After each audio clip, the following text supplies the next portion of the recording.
Israel থেকে পাওয়া একটি খবর সারা বিশ্বকে চমকে দিয়েছে। রিপোর্ট অনুযায়ী গাজায় ইসরায়েলের বহু সৈন্য নিহত হয়েছে এবং সেখানে সৈন্যদের বড় ঘাটতি দেখা দিয়েছে। রিপোর্টে আরও দাবি করা হয়েছে যে ইসরায়েলের তরুণরা আর সেনাবাহিনীতে যোগ দিতে চাচ্ছে না। ইসরায়েলে ভাড়াটে সৈন্য নিয়োগের খবর যখন সামনে আসে তখন সবার মুখে একটাই প্রশ্ন ছিল, গাজার যুদ্ধে ইসরায়েল কি হারতে চলেছে? হিজবুল্লাহর আক্রমণে কি ইসরায়েল দুর্বল হয়ে পড়েছে? ইসরায়েলে কি এতটাই জনবল সংকট সৃষ্টি হয়েছে যে ভাড়াটে সৈন্যদের দিয়ে এই ঘাটতির পূরণ করার চেষ্টা করা হচ্ছে? বিশ্বের রাষ্ট্রপ্রধানদের আলোচনার কেন্দ্রে এই খবরটি প্রতিটি পত্রিকার প্রধান শিরোনামে পরিণত হয়েছে। রিপোর্টে বলা হচ্ছে, নেতানিয়াহুর সেনাবাহিনী দুর্বল হয়ে পড়েছে, তাদের সেনারা ক্লান্ত হয়ে গেছে এবং যুদ্ধ চালিয়ে যাওয়ার সামর্থ্য তাদের আর নেই। 7 অক্টোবর 2023 ছিল সেই দিন যেদিন নেতানিয়াহু ঘোষণা করেছিলেন গাজা থেকে হামাসকে সম্পূর্ণ নির্মূল করার। তিনি বলেছিলেন, যতদিন হামাস বেঁচে থাকবে ততদিন আমরা শান্তিতে বসব না। কিন্তু 1 বছর পার হওয়ার পর এখন এই যুদ্ধ ইসরায়েলি সেনাবাহিনীর জন্য বড় চ্যালেঞ্জ হয়ে দাঁড়িয়েছে।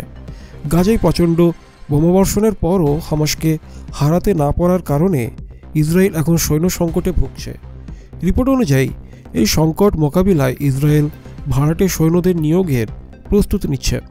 গাজার যুদ্ধে দীর্ঘ লড়াইয়ের পর ইসরায়েলি সেনাদের মনোবল ভেঙে পড়েছে। আরও মিডিয়া রিপোর্টে জানা যায়, অনেক ইসরায়েলি সৈন্য যুদ্ধের ময়দান থেকে পালিয়ে যাচ্ছে। রিজার্ভ সেনারাও এই যুদ্ধে অংশ নিতে অস্বীকৃতি জানিয়েছে। ফলে ইসরায়েল এখন বিদেশি যোদ্ধাদের সেনাবাহিনীতে অন্তর্ভুক্ত করছে এবং তাদের বিভিন্ন প্রলোভন দেখাচ্ছে। 7 অক্টোবরের পর থেকে ইসরায়েলের প্রায় 12,000 সেনা আহত হয়েছে এবং 783 জন নিহত হয়েছে। বিশেষজ্ঞদের দাবি, নিহত সেনার সংখ্যা আরও অনেক বেশি হতে পারে। আহতদের মধ্যে 140 জন এমন আছেন যারা আর কখনোই স্বাভাবিকভাবে চলাফেরা করতে পারবেন না। বন্দুক ধরুন, নাগরিকত্ব নিন। বিদেশি মিডিয়া রিপোর্ট অনুযায়ী ইসরায়েল ভাড়াটে সৈন্যদের সেনাবাহিনীতে অন্তর্ভুক্ত করার জন্য বিভিন্ন প্রলোভন দিচ্ছে। ইসরায়েলি সংবাদপত্র হারেটজের রিপোর্ট অনুযায়ী ইসরায়েলি সরকার আফ্রিকান শরণার্থীদের সেনাবাহিনীতে যোগ দেওয়ার জন্য স্থায়ী নাগরিকত্বের প্রস্তাব দিয়েছে। বর্তমানে ইসরায়েলের সেনাবাহিনীতে প্রায় 10,000 সৈন্যের ঘাটতি রয়েছে। ইসরায়েলি কর্মকর্তাদের নির্দেশ দেওয়া হয়েছে এই ঘাটতি পূরণের জন্য তারা শরণার্থীদের চিহ্নিত করে সেনাবাহিনীতে অন্তর্ভুক্ত করবে। এসব শরণার্থীদের যুদ্ধের প্রশিক্ষণ দেওয়া হবে। এছাড়াও ইসরায়েল আফগানিস্তান, লিবিয়া এবং সিরিয়া থেকে জার্মানিতে শরণার্থী হিসেবে আশ্রয় নেওয়া মানুষদের ভাড়াটে সৈন্য হিসেবে অন্তর্ভুক্ত করছে। এর বিনিময়ে তাদের ফাস্ট ট্র্যাক নাগরিকত্ব এবং মাসে 4,000 থেকে 5,000 ইউরো বেতন দেওয়া হচ্ছে। ইসরায়েলের ক্ষয়ক্ষতি এবং ভবিষ্যৎ চ্যালেঞ্জ। গাজায় ইসরায়েলের সাম্প্রতিক সেনা হতাহতের তালিকা প্রকাশিত হয়েছে। IDF উত্তর গাজায় নিহত সেনাদের নাম ও ছবি প্রকাশ করেছে। নিহতদের মধ্যে বেশিরভাগই কেফির ব্রিগেডের সদস্য ছিলেন। অন্যদিকে হামাসও ইসরায়েলি বাহিনীকে বড় ক্ষতি করার চেষ্টা চালিয়ে যাচ্ছে। 1 বছরের যুদ্ধে ইসরায়েলি সেনারা ব্যাপক ক্ষয়ক্ষতির সম্মুখীন হয়েছে। অস্ত্র ও সৈন্য উভয়েরই ঘাটতি দেখা দিয়েছে। 13 এপ্রিল 2024 সালে ইরান 300টিরও বেশি ড্রোন এবং ব্যালিস্টিক ক্ষেপণাস্ত্র দিয়ে ইসরায়েলের ওপর আক্রমণ চালিয়েছিল। আমেরিকা ইসরায়েলের পাশে থাকলেও এই হামলার ব্যাপকতা অনুমান করতে ইসরায়েলের গোয়েন্দা সংস্থাগুলো ব্যর্থ হয়েছিল। ইরানের এই আক্রমণ ইসরায়েলের প্রত্যাশার চেয়ে অনেক বড় ছিল। আমেরিকার F-155 পাইলটরা জানিয়েছেন, এই সময় তাদের ফাইটার জেটের ক্ষেপণাস্ত্র শেষ হয়ে গিয়েছিল এবং তারা বন্দুক দিয়ে ড্রোন ভূপাতিত করার চেষ্টা করছিল। বর্তমানে ইরান আবারও ইসরায়েলের ওপর হামলার প্রস্তুতি নিচ্ছে। ইরানের সেনা কমান্ডাররা দাবি করছেন এই হামলার কথা ইসরায়েলের ভবিষ্যৎ প্রজন্ম মনে রাখবে। বন্ধুরা, যদি আমরা এই খবরটিকে অ্যানালাইসিস করি তাহলে প্রথম পয়েন্টে আমরা জানব ইসরায়েলের সৈন্য সংকট। ইসরায়েল বর্তমানে এক বড় জনবল সংকটের মুখোমুখি। গাজার যুদ্ধে বিপুল ক্ষয়ক্ষতি এবং সৈন্যদের ক্লান্তি এই সংকটকে প্রকট করে তুলেছে। সৈন্য নিহত ও আহতের সংখ্যা। প্রতিবেদনে উল্লেখ করা হয়েছে যে যুদ্ধে প্রায় 783 সৈন্য নিহত এবং 12,000-এর বেশি সৈন্য আহত হয়েছে। আহতদের মধ্যে অনেকেরই স্থায়ীভাবে অক্ষম হয়ে পড়েছেন। রিজার্ভ সৈন্যদের অস্বীকৃতি। রিজার্ভ সৈন্যরা যুদ্ধে অংশ নিতে রাজি নয়, যা ইসরায়েলের সেনাবাহিনীকে দুর্বল করে তুলছে। কারণসমূহ: দীর্ঘমেয়াদী যুদ্ধের ফলে সৈন্যদের শারীরিক ও মানসিক অবসাদ।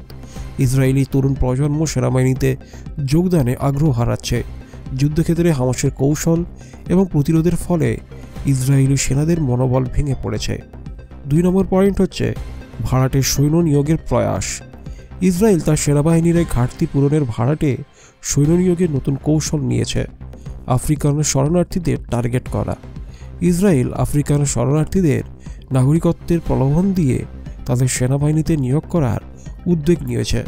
বিদেশি সৈন্য নিয়োগ। ইসরায়েল আফগানিস্তান, লিবিয়া এবং সিরিয়া থেকে শরণার্থী হিসেবে আসা লোকেদেরও সেনাবাহিনীতে অন্তর্ভুক্ত করছে। এদের বিনিময়ে অর্থ এবং দ্রুত নাগরিকত্ব দেওয়ার প্রতিশ্রুতি দেওয়া হচ্ছে। এই কৌশলের উদ্দেশ্য দ্রুত সেনাবাহিনীর ঘাটতি পূরণ করা, বিদেশি ভাড়াটে সৈন্যদের ব্যবহার করে আঞ্চলিক যুদ্ধে ইসরায়েলের অবস্থান শক্তিশালী করা। 3 নম্বর পয়েন্ট হচ্ছে যুদ্ধের প্রভাব ও হামাসের প্রতিরোধ।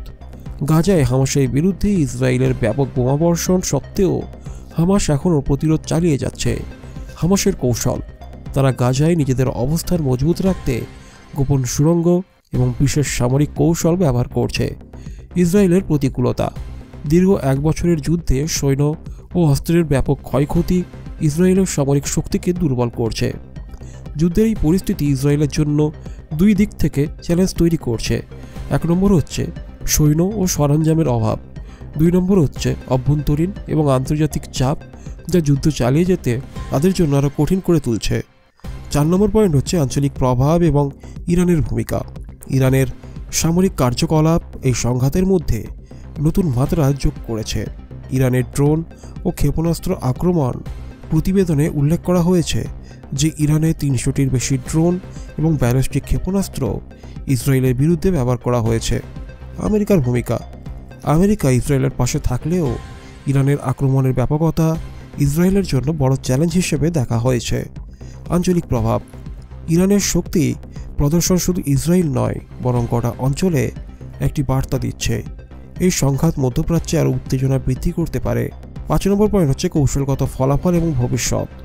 ইসরায়েলের বর্তমান কৌশল এবং চ্যালেঞ্জের উপর ভিত্তি করে কিছু সম্ভাব্য ভবিষ্যৎ ফলাফল বিশ্লেষণ করা যায়। 1 নম্বর হচ্ছে যুদ্ধক্ষেত্রে ইসরায়েলের দুর্বলতা বৃদ্ধি। যদি সৈন্য সংকট এবং হতাহতের হার নিয়ন্ত্রণে না আসে, তাহলে ইসরায়েলের সামরিক অবস্থান আরও দুর্বল হতে পারে। 2 নম্বর হচ্ছে ভাড়াটে সৈন্যদের উপর নির্ভরশীলতা। ভাড়াটে সৈন্যদের উপর নির্ভরশীলতা দীর্ঘমেয়াদে ইসরায়েলের সামরিক ঐতিহ্য এবং মনোবলকে ক্ষতিগ্রস্ত করতে পারে। 3 নম্বর হচ্ছে আন্তর্জাতিক সমালোচনা বৃদ্ধি। ভাড়াটে সৈন্য নিয়োগ এবং শরণার্থীদের ব্যবহার নিয়ে আন্তর্জাতিক সম্প্রদায়ের মধ্যে সমালোচনা ও মানবাধিকার প্রশ্ন উঠতে পারে। 4 নম্বর হচ্ছে গাজার পরিস্থিতি। গাজায় হামাসের অবস্থান মজবুত থাকলে যুদ্ধের এই গতি ইসরায়েলের জন্য আরও দীর্ঘস্থায়ী এবং কৌশলগত দিক থেকে ক্ষতিকর করবে। ইসরায়েল গাজা যুদ্ধ কেবল একটা আঞ্চলিক সংঘাত নয়, এটি মধ্যপ্রাচ্যের সামরিক এবং রাজনৈতিক শক্তির ভারসাম্য বদলে দিতে পারে। ইসরায়েলের বর্তমান সংকট ও কৌশল এটিকে তাদের সামরিক শক্তি ও কূটনৈতিক অবস্থানের উপর দীর্ঘমেয়াদী প্রভাব ফেলতে পারে। গাজায় হামাসের প্রতিরোধ এবং ইরানের ভূমিকা যুদ্ধের এই সমীকরণকে আরও জটিল করে তুলেছে। ইসরায়েল যদি দ্রুত সৈন্য সংকট এবং সামরিক দুর্বলতা কাটিয়ে উঠতে না পারে, তবে এই যুদ্ধ তাদের জন্য দীর্ঘমেয়াদে আরও ক্ষতিকারক প্রমাণিত হতে পারে। তো বন্ধুরা, এই ছিল ভিডিওটি ভালো লাগলে অবশ্যই একটি লাইক করবেন, আর চ্যানেলে যদি নতুন হয়ে থাকেন তাহলে অবশ্যই চ্যানেলটিকে সাবস্ক্রাইব করে বেল আইকন প্রেস করবেন। তো চলুন, দেখা হবে পরের ভিডিওতে।